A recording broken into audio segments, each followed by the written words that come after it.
Guys, তো এই গরমে কেমন আছো তোমরা সবাই? হঠাৎ করে দেখলাম মা হাঁপ পাচ্ছে, তাই চটপট সিঁড়ি দিয়ে নেমে চলে যাচ্ছিলাম কিচেনের উদ্দেশ্যে। তো কিচেনে গিয়ে দেখি মা এক কাপ ভর্তি করে দিয়ে দিল মাজা।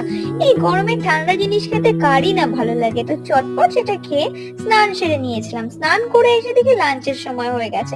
তারপর চলে গেলাম সোজা কিচেনে, বসে পড়লাম টেবিলে। তারপর মা আমাকে থালা সাজিয়ে দিয়ে দিল খেতে। আজকে যেহেতু স্যাটারডে, তাই নিরামিষে ছিল অনেক রকমেরই পদ। ফার্স্টেই ছিল বিটরুট, অর্থাৎ বিট গাজর ভাজা, তো সেটা দিয়ে মেখে খাওয়ার পর তারপর ছিল ডাল উচ্ছে দিয়ে, তার সঙ্গে ছিল বেগুন ভাজা। ও সরি, লেবু চিপতেই তো ভুলে গেছি, জানোই তো লেবু না হলে বাঙালির ডাল ভাত ঠিক জমে না। তারপর ছিল আলু পটলের তরকারি, আর তার সঙ্গে আলু ভাজাটা আমি স্কিপ করেছিলাম, সাথে স্যালাডও ছিল। তো চটপট খেয়ে দিয়ে শেষে চাটনি দিয়ে খাওয়া শেষ করেছিলাম। আর মা খাচ্ছিল আজকে রুটি। তো আজকের ভিডিও এই পর্যন্তই। ভালো লাগলে like, share, comment and subscribe করে